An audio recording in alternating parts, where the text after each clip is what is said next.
오늘 이 시간 이 자리에서 함께 예배하는 우리 모두 가운데 주님의 크신 은혜, 주님의 크신 은총이 함께 하시기를 주님의 이름으로 축원합니다. 오늘 본문인 이 열왕기하 23장에는요. 특별히 요시야의 종교 개혁과 그의 죽음이 기록되어 있는 것을 보게 됩니다. 요시야 왕이 어떤 왕이었습니까? 열왕기하 22장 2절 말씀을 보면은 요시야에 대해서 평가하기를 요시야가 여호와 보시기에 정직히 행하여 그의 조상 다윗의 모든 길로 행하고 좌우로 치우치지 아니하였더라라고 했습니다. 또 오늘 읽은 열왕기하 23장 25절 말씀을 보면은요. 요시야와 같이 마음을 다하며 뜻을 다하며 힘을 다하여 모세의 모든 율법을 따라 여호와께로 돌이킨 왕은 요시야 전에도 없었고 후에도 그와 같은 자가 없었더라라고 했습니다. 엄청난 칭찬이죠. 요시야는 하나님 보시기에 정직하게 행한 왕이었고요. 하나님을 중심으로 살았던 왕이었으며 주님의 말씀대로 순종하고 헌신하였던 그런 왕이었습니다. 특별히 지금 요시야에 대해서 평가하고 있는 그 말들을 보면은요. 이 말씀들이 사실은 하나님의 축복의 말씀, 하나님께서 주신 축복의 말씀과 이어지고 있는 것을 보게 됩니다. 먼저 요시야가 여호와 보시기에 정직하게 행하여 좌우로 치우치지 아니하였다 그랬어요. 기억나는 말씀 있으신가요?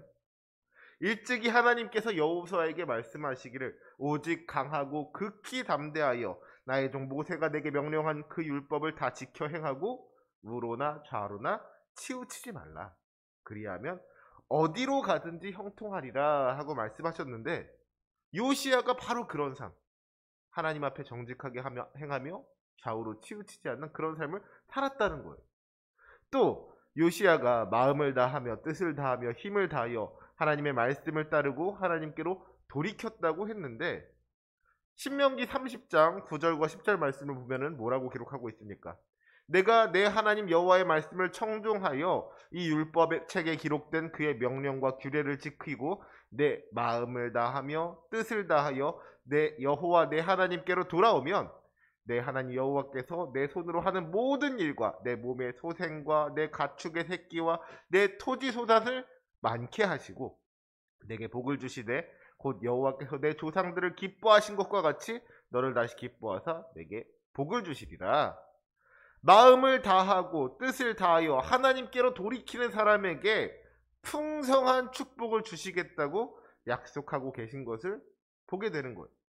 그러니까 요시야가 하나님 보시기에 정직하게 행하여 좌우로 치우치지 아니하였고 또한 마음과 뜻과 힘을 다하여서 하나님의 말씀을 지켰다는 이 이야기를 보면은 이제 요시야가 하나님으로부터 복을 받겠구나. 하나님께서 요시야가 어디로 가든지 형통하게 해주실 것이고 풍성한 은혜를 허락해 주시겠구나.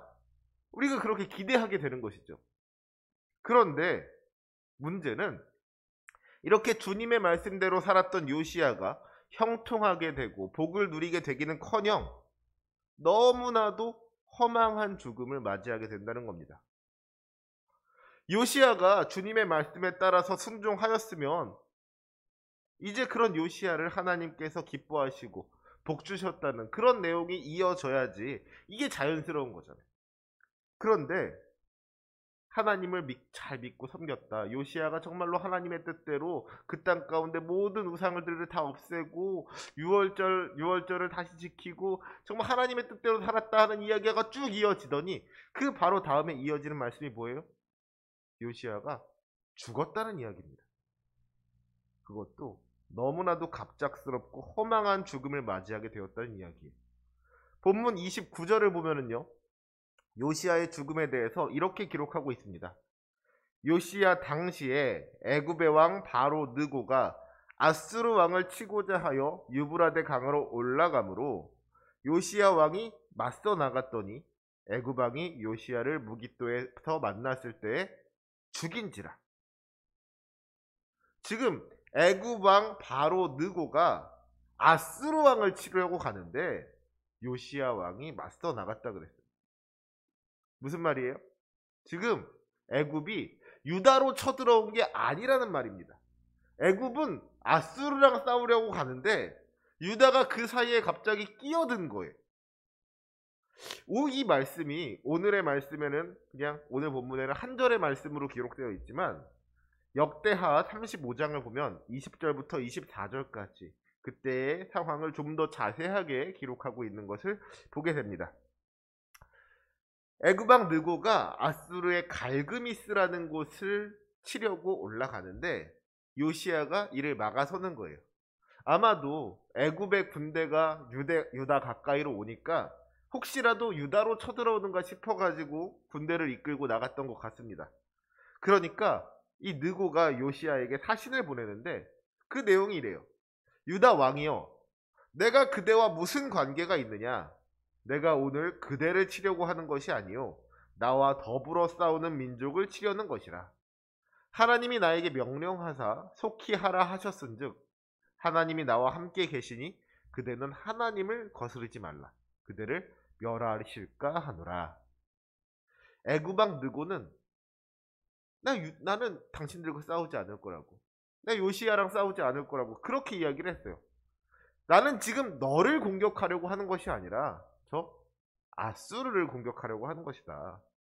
심지어는 이것이 하나님의 뜻이다. 그러니까 하나님이 나와 함께 계시니 너는 나를 막지 말아라. 이렇게까지 이야기를 했단 말이에요. 그런데 요시야가 어떻게 합니까? 역대하 35장 22절을 보니까요, 이렇게 기록하고 있습니다. 요시야가 몸을 돌이켜 떠나기를 싫어하고 오히려 변장하고 그와 싸우고자 하여 하나님의 입에서 나온 느고의 말을 듣지 아니하고 무기또 골짜기에 이르러 싸울 때, 애굽왕 느고는 요시야랑 싸울 생각이 없다고 했는데 요시야가 돌아가지를 않는 거예요. 요시야는 애굽이랑 싸우고 싶었던 겁니다. 심지어 그래서 어떻게 하느냐, 요시야가 애굽이랑 싸우려고 변장을 했다 그랬어요. 지금 애굽이 아수르로 싸우러 가면서, 아수르로 쳐들어가면서 유다랑은 싸우지 않겠다 그런 거잖아요. 그런데 갑자기 유다가 애굽을 공격하면은 지금 애굽이랑 아수르랑 싸우기 전에 애굽이랑 유다랑의 전쟁이 벌어지지 않겠습니까? 그건 이제 여러 가지로 부담이 되는 일이죠. 심지어 싸우지 않겠다는 애굽에게 유다가 먼저 쳐들어간 거니까 그 전쟁의 책임도 유다가 져야 되는 거잖아요. 그러니까 요시야가 이게 나름대로 꾀를 낸 거예요. 지금 요시야가 변장을 했다고 했는데 뭐로 변장을 했을까요? 아마도 아수르의 군대로 변장을 하지 않았을까 하는 생각을 해봅니다. 자기들이 마치 아수르 사람인 것처럼 그렇게 변장을 하고서는 저 애굽의 군대를 공격하면 어떻게 되겠어요? 애굽 사람들은 아수르가 쳐들어온 줄 알고 아수르랑 싸우려고 할 거예요. 아수르의 원한을 품을 것이고 원래도 아수르랑 싸우려고 했을 거니까 유다에다가 원한을 품는다거나 유다를 공격하거나 하지는 않을 것이죠. 그러니까 나름대로 잔머리를 써가지고서는 변장을 하고 애굽을 공격했다 하는 것이죠. 그런데 문제는 그렇게 변장을 하고 나가서 애굽과 싸우던 요시야가 적군이 쏜 화살을 맞고 그야말로 눈먼 화살을 맞고 죽게 되었다 하는 겁니다. 얼마나 안타까운 일입니까? 애굽이 지금 유다로 쳐들어온 게 아니에요. 애굽이 요시야를 죽이려고 했던 게 아닙니다. 사실 이 싸움은요, 싸워야만 하는 싸움이 아니었다는 거예요. 요시야가 피하려고만 했다면 충분히 피할 수가 있는 싸움이었습니다. 그런데 요시야가 변장까지 해가면서 전쟁에 나갔다가 눈먼 화살을 맞고 죽게 되었다는 겁니다. 지금 무슨 나라를 지키려다가 죽은 것도 아니고요. 그렇다고 해서 무슨 애굽을 정복하려다가 죽은 것도 아니었어요. 왕이라는 사람이 자기가 아닌 척 변장을 하고서 다른 나라의 군대를 공격하다가 죽었다는 거. 생각해보면요, 얼마나 부끄러운 일입니까? 수치스러운 일인 거잖아요. 하나님 앞에 정직하게 행하였던 믿음의 사람의 마지막이 이렇게 끝이 났다는 것은 너무나도 안타까운 일일 수밖에 없는 거예요. 그러면 우리가 여기서 한번 생각해 볼 만한 문제가 있어요. 요시야는 왜 그렇게 애굽이랑 싸우려고 했을까요? 애굽왕 느고가 유다와 싸우지 않겠다고 했음에도 불구하고 변장을 해가면서까지 싸우려고 했던 이유가 어디에 있겠습니까? 요시야가 무슨 전쟁을 좋아하는 왕이었기 때문일까요? 다른 나라를 침략하는 것을 기뻐하는 난폭한 왕이었기 때문일까요? 그 전까지 요시야가 전쟁에 나갔다는 다른 기록이 하나도 없는 걸 보면은요, 그렇진 않았던 것 같아요. 그렇다면 요시야가 애굽과 싸우려고 했던 이유가 무엇이냐? 저는 요시야가 애굽을 미워했기 때문이다. 그리고 그렇게 요시야가 애굽을 미워하게 된 데에는 어느 정도 신앙적인 이유가 있을 것이다 하는 생각을 하게 됩니다. 이제 우리가 잘 알고 있는 것처럼 요시야라고 하면은 종교 개혁을 한 왕이었어요. 하나님의 뜻에 따라서 이스라엘의 유다의 신앙을 다시 회복시킨 그런 왕이 바로 요시야였습니다. 그런데 이 요시야의 종교 개혁에 있어서 중요한 것 중에 하나가 유월절을 지키는 일이었습니다. 요시야의 종교 개혁은요, 두 가지 축으로 이루어져 있어요. 첫째는 하나님께서 가증하게 여기시는 우상들을 다 없애는 일이었습니다. 바알과 아세라와 하늘의 1월 성신을 비롯하여서 몰록과 아스다롯과 그모스와 밀곰에 이르기까지 유다 땅에 만연했던 우상 숭배를 다 제거하여 버려서 그 제단과 신상을 부수고 산당을 불사르고 그 이방신의 제사장들을 다 죽였다는 거죠. 하나님이 아닌 다른 우상이 유대 땅에 있지 않도록 한 것이 바로 요시야의 종교 개혁이었습니다.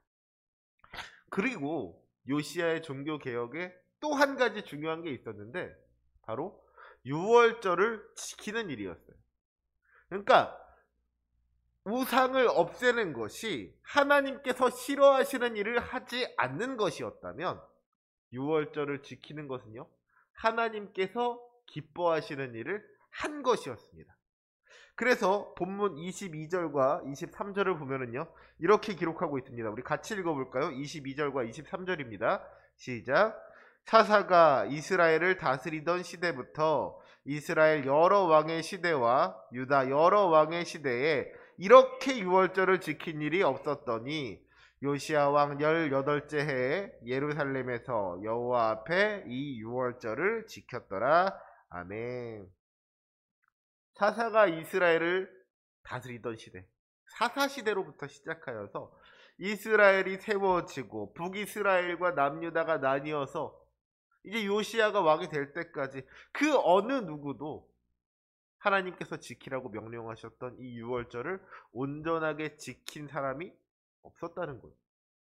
그런데 요시야 왕 때에 비로소 유월절을 지켰다 하는 겁니다. 너무나도 귀한 일이죠. 그런데 여러분, 유월절이 어떤 절기예요? 유월절은요, 하나님께서 이스라엘 백성들을 애굽으로부터 구원해 내신 것을 기념하는 절기입니다.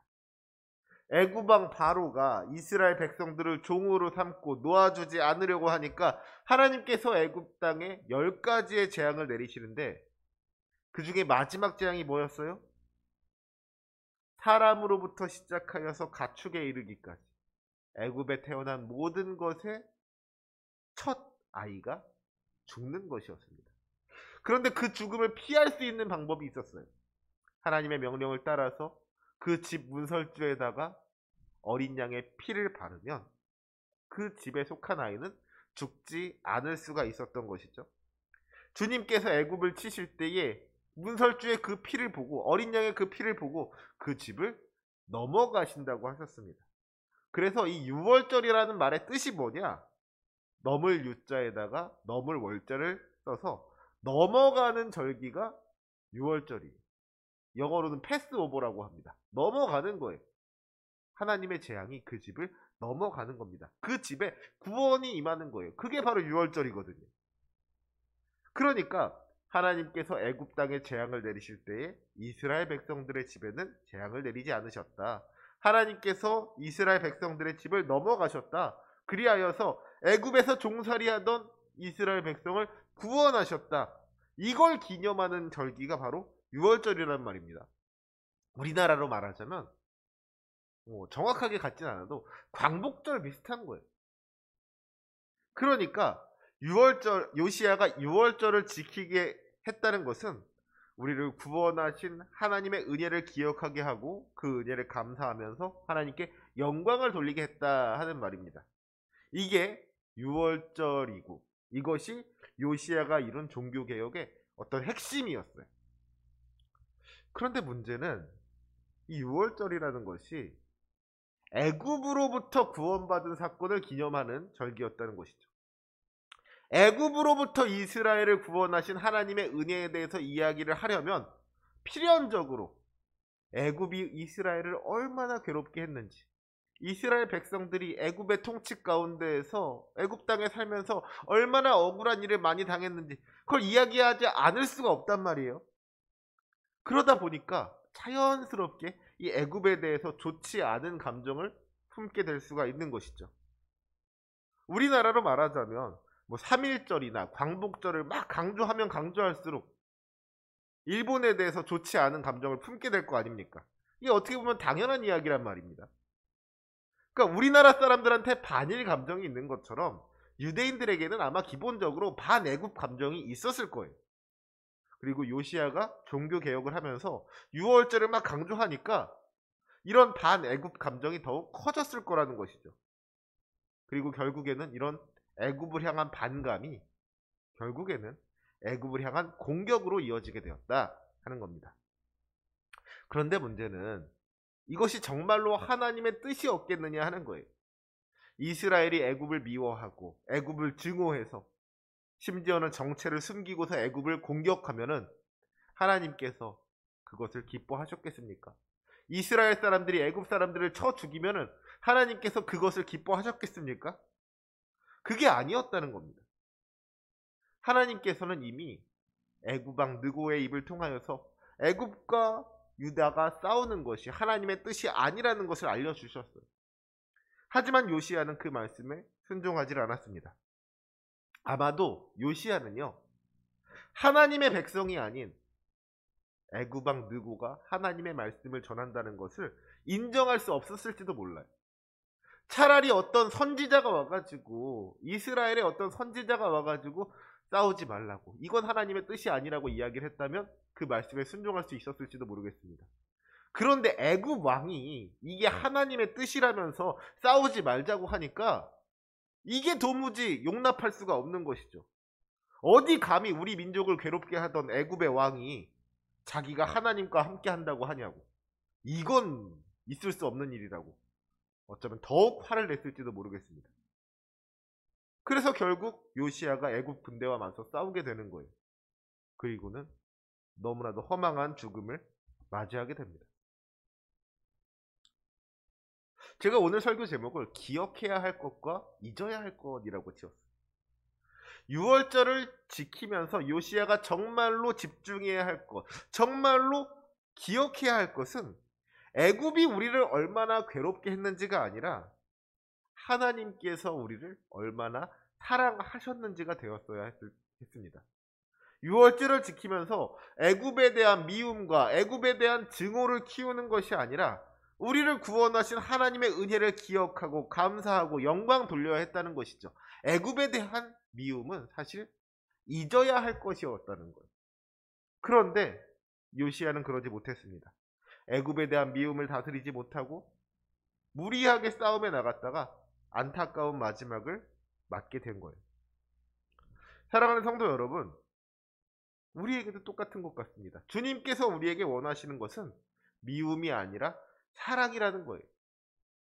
애굽이 이스라엘을 괴롭게 했다고 해서 애굽을 미워하고 애굽에게 복수하는 것을 하나님께서 기뻐하지 않으셨다는 것이죠. 이스라엘 백성이 애굽에서 종살이를 했기 때문에 애굽을 미워해야 한다고 하면은 어디 뭐 애굽만 미워하면 될 일입니까? 북이스라엘을 멸망시킨 아수르도 미워해야 할 것이고요. 남유다를 멸망시킨 바벨론도 미워해야 할 거예요. 오랫동안 이스라엘을 다스렸던 로마도 미워해야 하는 것이고요.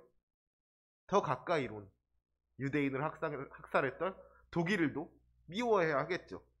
그렇게 미워해야 할 만한 이유를 찾다 보면은요, 미워하지 않아야 될 나라가 없는 거예요. 그게 과연 하나님께서 기뻐하시는 일이겠습니까? 결코 그렇지 않다는 거예요. 우리도 마찬가지죠. 우리나라의 역사를 돌아보면은 어느 나라랑 친하게 지내면 되겠습니까? 미국 놈들 믿지 말고 소련 놈들한테 속지 말라 그랬다고. 어? 뭐 일본도 우리나라를 지배했었고, 사실 중국도 뭐 꾸준히 우리나라 쳐들어왔었고, 뭐 러시아니 미국이니 어디 하나 뭐 우리가 완전히 믿고 따를 그런 나라 있겠어요? 생각해 보면은 믿지 못할 놈들 천진군.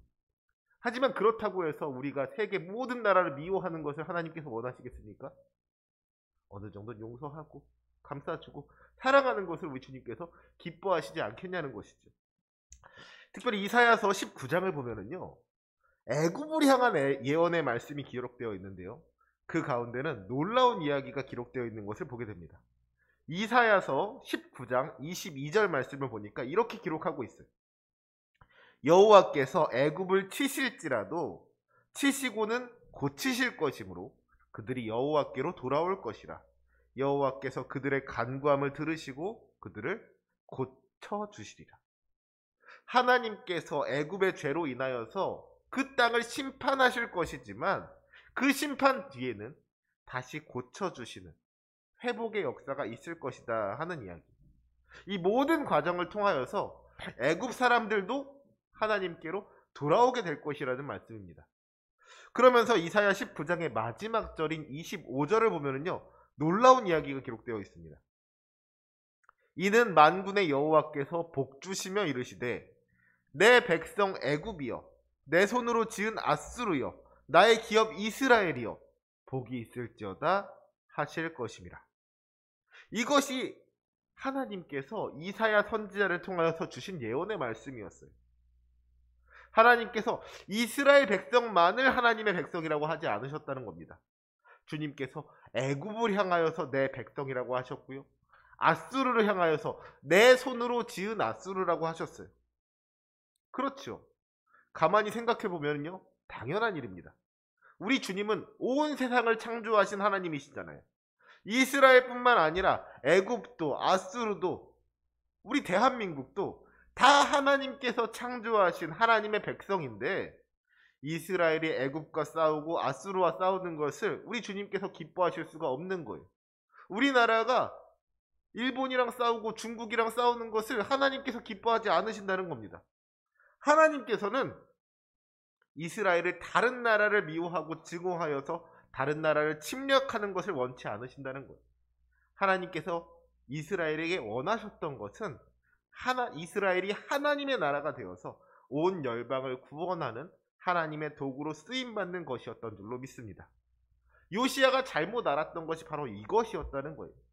유월절을 지키면서 애굽에 대한 미움은 있고 하나님의 은혜만을 기억했어야 했는데, 하나님의 은혜를 찬양하고 하나님께 영광 돌리면서도 여전히 애굽에 대한 미움을 버리지 못한 것이 결국에는 요시야를 죽음으로 이끌었다는 것이죠.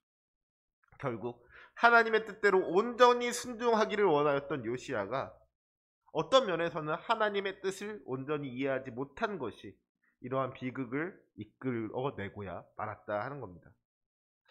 사랑하는 성도 여러분, 이것은 오늘날 우리들에게도 마찬가지인 줄로 믿습니다. 주님을 믿는 우리들 안에 미움이 가득한 것을 보게 됩니다. 꼭 나라까지 가지 않더라도, 나라와 나라의 문제로 가지 않더라도 개인적인 문제들 가운데에서도 마찬가지예요. 물론 거기에는 다 이유가 있어요. 그럴 만한 이유가 있기 마련입니다. 저 사람이 나를 미워해서 내가 저 사람을 미워하는 거다. 저 사람이 나를 배신해서 내가 저 사람을 미워하는 거다. 저 사람이 나를 괴롭혔기 때문에 내가 저 사람을 미워하는 거다. 다 그럴 만한 이유가 있을 수 있습니다. 하지만 그럼에도 불구하고 우리가 어떤 사람을 미워하고 증오하는 것, 그런 것은 우리 주님께서 우리에게 원하시는 일이 아닌 줄로 믿습니다. 우리 주님은요, 우리가 그 모든 것을 다 잊어버리시기를 원하세요. 주님께서 우리에게 원수까지도 사랑하라고 말씀하신 이유가 어디에 있겠습니까? 누군가를 우리가 미워하면서 살아간다는 것이 결국에는 자기 자신에게 독이 되기 때문인 거예요. 살아가다 보면은 서운하고 속상한 일들 왜 없겠습니까? 그런데 늘 거기에 얽매여서 살아가면은 나만 힘든 거예요. 내가 어려워지는 거예요. 그러다 보면 내 마음이 황폐해지고 내 마음이 강팍해지는 겁니다. 그 모든 것들로부터 자유하실 수 있으시길 바랍니다.